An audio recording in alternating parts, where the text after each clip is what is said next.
Colonial Sports Center.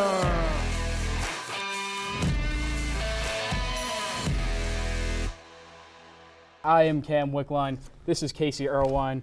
Casey, how are you feeling today? Someone called this my flu game today. You know, I'm not feeling too great. I had a fever last night, but I came here today because it's a happy February and it's the month of love. And you know what I love more than anything? Of course, it's RMU sports. Of course. And that's why we're here, Casey. We have to talk about some breaking news with RMU men's basketball. They just finished up their game at Oakland, and an exciting game it was. And they were 4-2 in their last 6 games coming into this game. These teams played first in 2001, and since then, Colonials have only gotten 2 wins since then. But how did they do tonight, Cam? The Colonials did end up falling 87-72. Not without a good effort, though. Justice Williams had 18. Marquise Hastings had 17, double-double, 11 boards. Steph Walker was almost there. He went for 12 and 9. But they could not stop Blake Lampkin. 26 points, 8 for 13 from 3. That man was dangerous tonight. 8 for 13. I mean, what can you even do with that? I mean, they shot. I don't know. Hopefully trying to stop him shooting. I don't know. Just maybe box him out. I don't know, something. I don't know, kick him in the leg or something. Colonials couldn't do much tonight against them. He was electric. The Colonials do end up falling in another Horizon League game, though. Well, if we go back to their prior game, they went to Cleveland to play Cleveland State, of course, and they're 5th in the Horizon League, and this is their first matchup this season. And the Colonials have not beaten the Vikings since 2012, over an entire decade. And you know, it's Cleveland State. I mean, we could talk about the gripes we have with Cleveland State for hours. Their clock didn't work last year, and then you know what happened the year before that? What $10. $10 if you can get it right. It didn't work again, Casey. Why are they allowed to still host Division I basketball games? I genuinely couldn't tell you, but the Colonials took them on again in another Horizon League game. Didn't go well for the Colonials. Yeah, it's one that they kind of needed to win, but would they? Well, it was exciting, let me tell you that much. There was a lot going on. Colonials would have a big lead, lots of great plays, but let's now get right into all of these highlights. Let's go. Men's basketball at Cleveland State. Cleveland, they go out to a strong 9-0 start. And here we go, right here, Cleveland. They'd go to a strong 9-0 start in the first half. Not much going for the Colonials in this one to start it off. But here you can see 9-0. Fulgaris, he's going to get the ball here. He's going to drive inside, and he's going to find Hastings right here. And Hastings is going to put it up for a tough layup, and that one is good. Sneaks it in, surrounded by dudes all around him. That one was good. And now we go on to the next one. Nope. But that one, you know, it was tough. You know, Justice Williams would have a sweet fake. I mean, you should have seen. He went boop, and I'm telling you, the man went flying 5 feet sideways. It was quite incredible. And he would put it to Jackson Last for a corner 3, and it would go bang, Jackson Last in the corner for a 3. Incredible. Now the Colonials would then find themselves a lead, and Corbin would get a fake of his own and call him Splash Corbin as he sinks the 3 after getting a fake of his own. Great play by the Colonials there. Now we move on to the next play. Hastings, he's going to have another tough layup after Corbin drives and gets it to him. His specialty is shining again. Marquise Hastings, big impact for the Colonials this season with another big layup right there. Now we're going to move on to the second half here, and Dylan Arnett, he's going to get the ball for the Vikings, and he's going to say, that's too easy, dips right by Justice Williams for the slam home, and the Vikings are quickly going to start coming back as Jason Woodrush is going to fire a deep 3, and it finds its home on that one. Vikings are coming back quickly as now Tay Williams is going to drive down the court, and he's going to get a little bit of jelly on that layup, and the Vikings are going to move within 2 of the Colonials. And now Corbin here trying to coordinate the offense.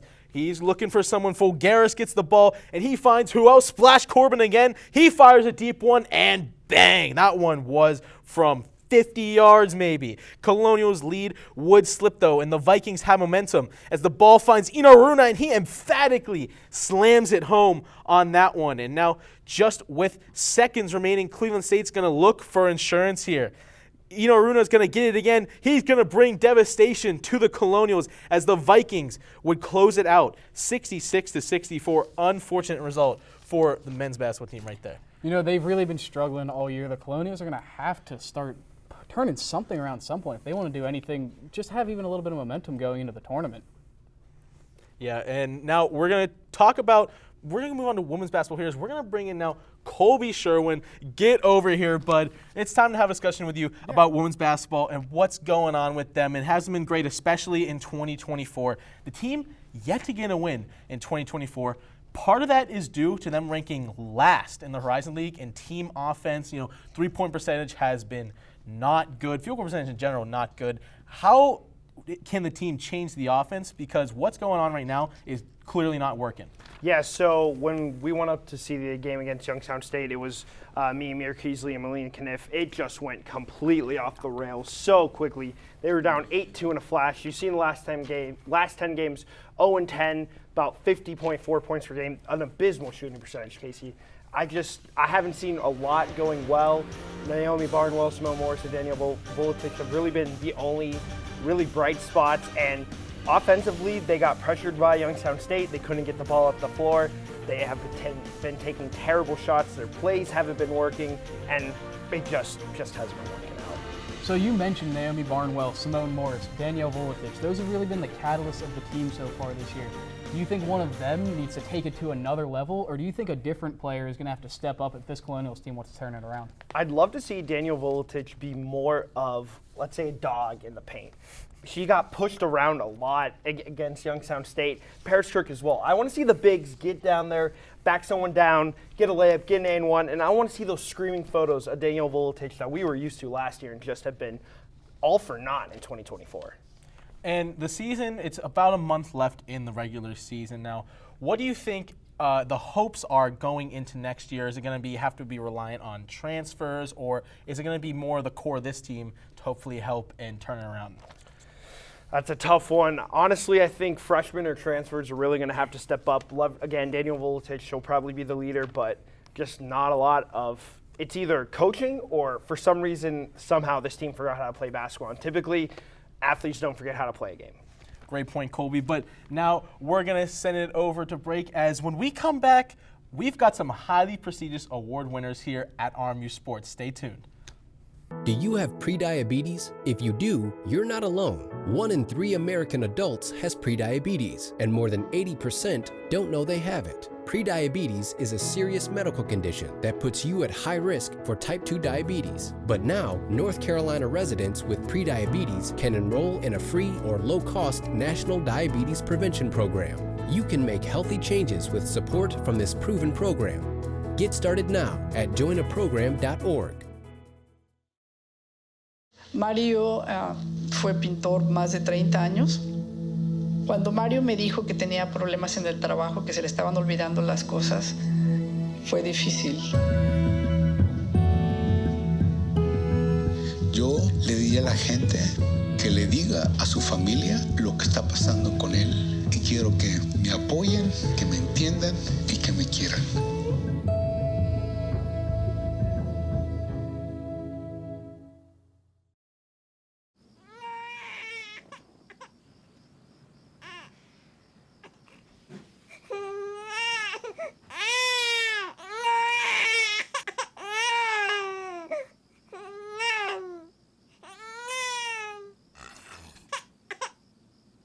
If you love them enough to suck the snot out of their nose at 4 a.m., then surely you'll check nhtsa.gov/the right seat to make sure they're in the right car seat.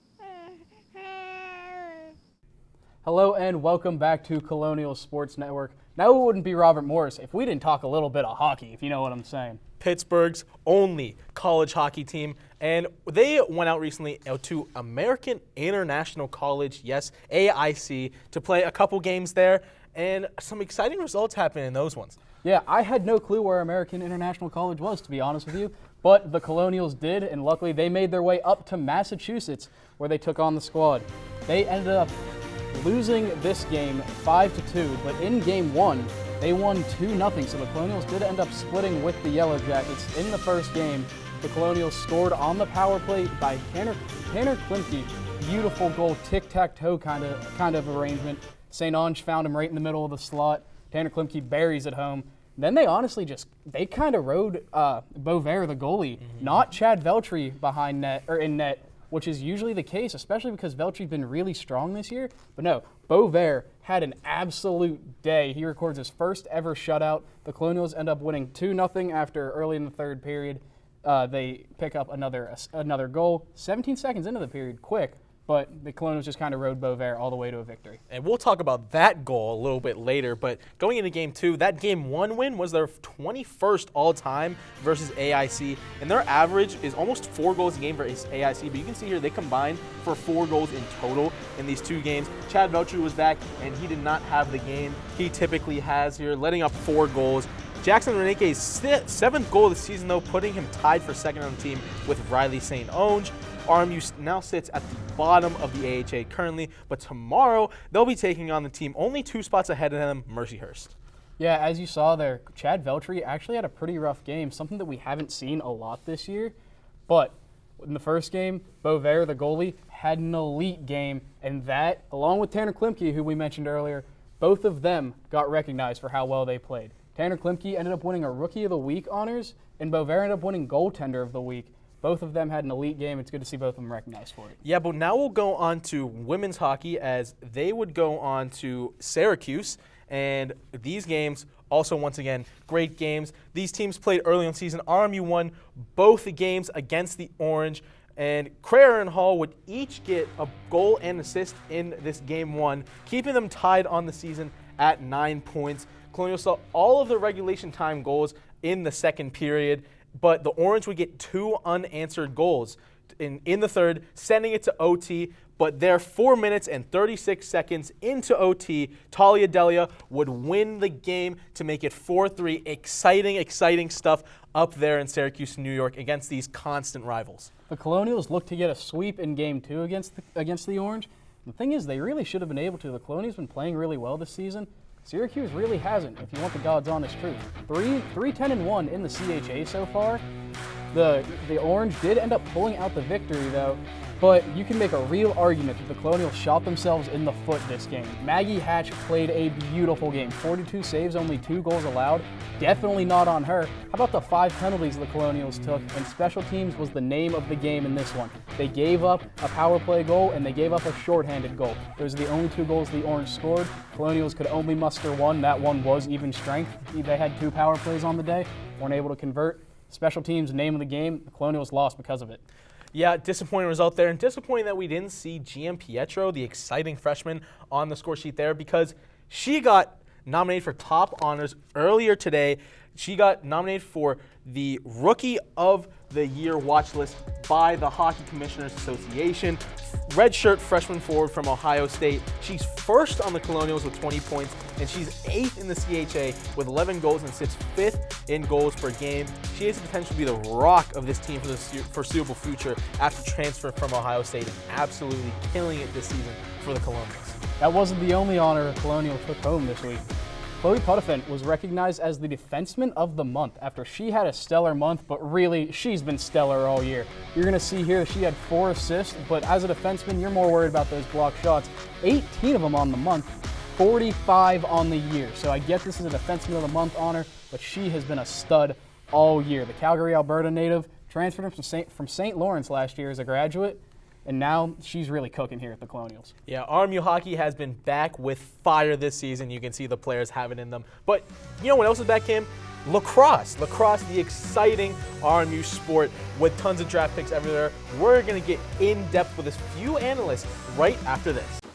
What to expect when you're expecting a teenager. Today we're talking about how to wake up your teen, and this works literally every time.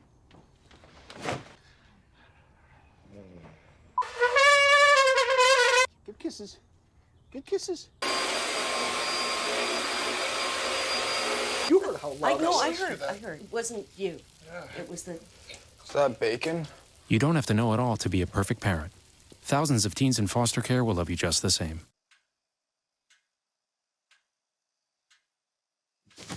Awkward. I'm the awkward silence. You try to avoid me, then there I am again. But an awkward silence can be a great thing. Like Kelly here is about to demonstrate. You haven't really been yourself lately. Are you okay? Find out how you can help a friend with their mental health at seizetheawkward.org.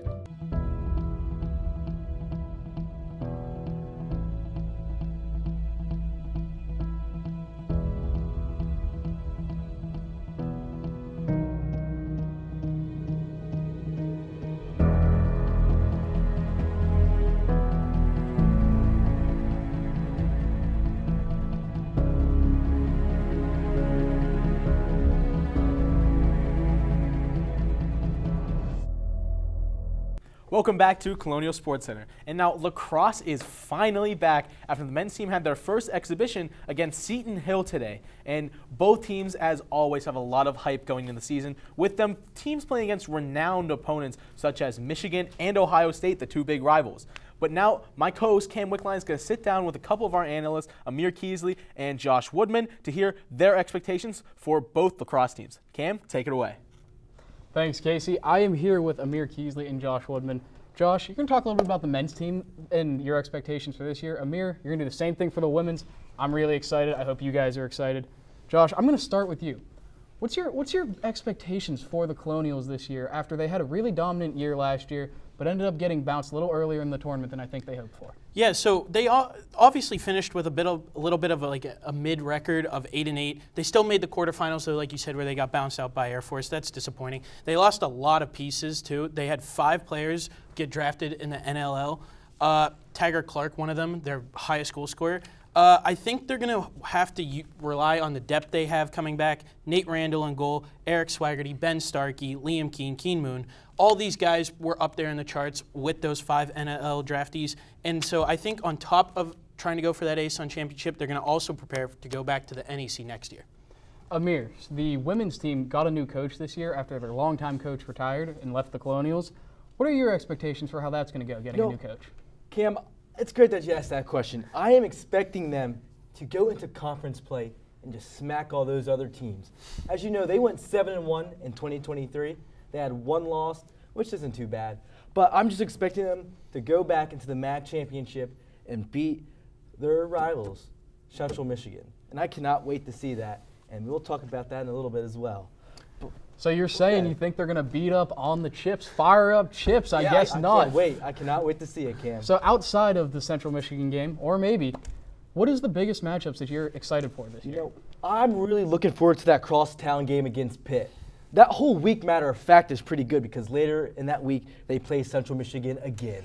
And I cannot wait to see that week. It's full of jammed-packed lacrosse, and you can't beat that. And even though, we're playing Pitt, I think that the Central Michigan game is going to be the biggest one out of all. Like, you're playing the champions that beat you guys. You guys played close games with them. I believe in the last game, they went to overtime and they won. And in the championship, they lost by 3 points. So I feel like they're going to go back and get their lick back and win. That's what I think. Josh, you don't have the advantage of being able to say a crosstown rival like Pitt or a team that beat you or a team that you played in the championship last year. So, with the Colonials being in the ASUN for men's lacrosse, what matchups are you excited for? The one I've had circled since I wrote my preview article on the men's lacrosse season was Hobart. The last game was 12-14 loss. Before that, every game was, for the last 5 games had been 1 scored. So they're obviously a big rival. They're competitors, and every game is just thrilling. 2 of those games went to overtime, where they did lose, unfortunately. But they have a variation of scores, high, low, which in lacrosse is hard to come by. They're just always fun. I can't wait to travel to Geneva for that one. So if you're going to travel to Geneva to see how this team's playing, I would assume there has to be someone you're really excited to watch. 100%. They lost a lot of players in the draft last year. Who is going to be that one big catalyst for the Colonials this year? That man will be David Burr for me. He was second in goals last year. Again, there were 5 guys drafted in the NLL, and he was still second in goals. He had 26 last year. He was 4th in assists with 11. He's just an exciting, productive player. I can see him going in the NLL like the rest of them. He's still a junior, but he's going to have to fill those roles of that Taggart Clark, of those guys I mentioned before. Yeah, so Amir, for the women's team, they actually returned a lot of their production from last year. So for their player to watch for the year, are you expecting it to be someone that was big last year, or a newcomer that's going to show they belong with the big guys? Oh, I'm going 100% with a returner. I'm going to go with the junior from the Mecca of lacrosse, Chelsea Coleman from Reisterstown, Maryland. She was one of the 6 Colonials to start all 19 games last year. Her ability to stay in the game has shown on paper as she ranked 4th in goals with 43, and she had 50 points, which was 8th in the MAC conference. I think that is huge for the Colonials. And she also led the Colonials with 20 caused turnovers, which is huge, especially for the defense. And one amazing stat that she had was she recorded a goal in 18 games, which was remarkable. That is amazing, and the amount of production that she puts out, I think that'll help the Colonials be great this year. All right, guys, thank you for your fantastic analysis. Can you just do me, I have one more question for you. You know what time it is? What time is it? It's time for the best time of the show. Top plays and games to watch when we come back here on Colonial Sports Network.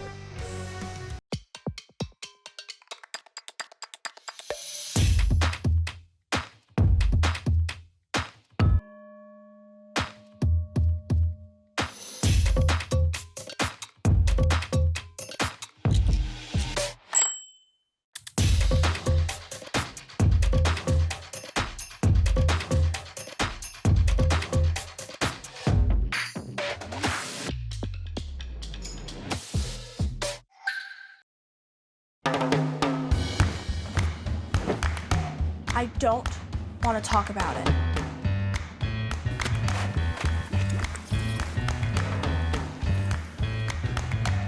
I don't want to talk about it.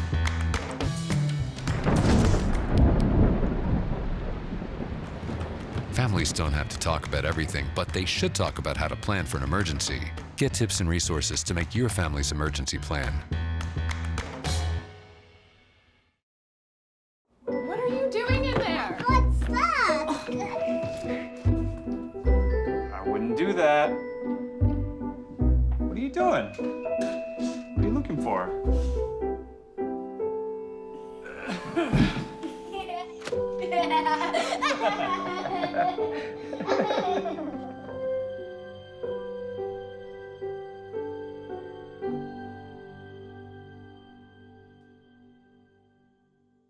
Welcome back to Colonial Sports Center. And earlier in the show I mentioned, well, I love Colonial Sports more than anything, but I think I just remembered that there's one thing I do love more. Casey, please tell me what that thing is. Top 5 plays of the week. Goodness, Let's my go. favorite too. Let's get right into these top 5 plays of the week. We got a lot of action here. We're gonna hop right into number 5. We talked about it earlier. Corbin here's got the ball. He's driving inside, and he finds great vision to find Hastings, who bodies a man and gets a tough layup to go down deservedly. Flexing after that one, Marquise Hastings dominant in the paint again. On to the number 4 play of the week. We saw this one earlier, Casey. A little tic-tac-toe for the Colonials on the power play. Big goal over AIC. Ended up being the game winner, although it was only the first goal they scored. Luke Johnson over to St. Ange, finds Klimke right in the slot, and he buries it. Colonials would end up winning that game, 2-0. And now we're going to move right into number 3. We've got women's basketball on here. As now Kami Pepler, she's going to try to drive inside into the paint. But Paris Kirk is there for the mean denial. I mean, she was right there. Bang. You're going absolutely nowhere. Now on to the number 2 play of the week. Women's hockey traveled up to Syracuse, and they're in a tight one. It's overtime. Don't tell Thalia Dalia that, because Katrina Krayer is going to walk down the defense, find Thalia Dalia right in the slot, and just like Klimke earlier, she buries it. Game winner, OT, Colonials win 4-3 over the Syracuse Orange. And now we're going to go into men's hockey. You talked about the goal 17 seconds into the period, and it's right here.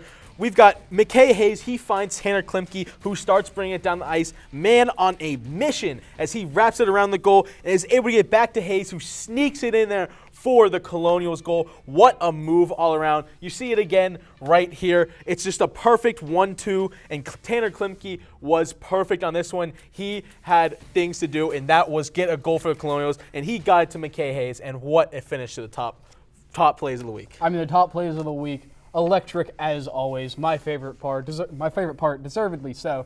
That was fantastic. But, Casey, before we get out of here, you got to tell me what to look forward to for next week. Well, there's quite the thing to look forward to. And a couple weeks ago, men's basketball for RMU was in a game against the winless Detroit Mercy and went to double overtime against them in quite the intense game, even though it should not have been. So On Saturday, these teams play again, and of course, you got to watch this thriller. You got to. Because Detroit Mercy is still winless. So Colonials, they better step up the game in this one because that's my game to watch. And for the players to watch, you got to watch TJ Wainwright for the Colonials. He was 9 for 14 for 30 points in this game against the last game against Detroit Mercy. And for the Titans, watch out for Jaden Stone. He was just firing the rock over and over again. Not very efficient, but he would drop 36 points, almost a Kobe-like performance on that one. Definitely tune in for that game. That's going to be a big one for the Colonials. No easy games for them so far this year. But if I were to ask you one thing, do you think a 5 seed versus a 3 seed in a 6-team conference is a big game? Yes, it is, Casey. That is the answer. The Colonials are looking to beat RIT when they travel up to New York this weekend. Colonials are the 3 seed. 4 teams make the bracket. RIT is the 5 seed. Top 2 seeds get a home game. Colonials want that home game. RIT wants to be in the tournament. Huge game for both sides. Kylie Aquaro on RIT. She's dominating for RIT. She's tied for first in points, leads in assists, and leads in goals. Maggie Hatch is my player to watch for RMU. She's been electric in net all year. Colonials are going to need to win that one if they want to do some damage in the tournament. Make sure to watch those games, and if you miss those games or any other game, then definitely tune in next week for Colonial Sports Center. See you next time.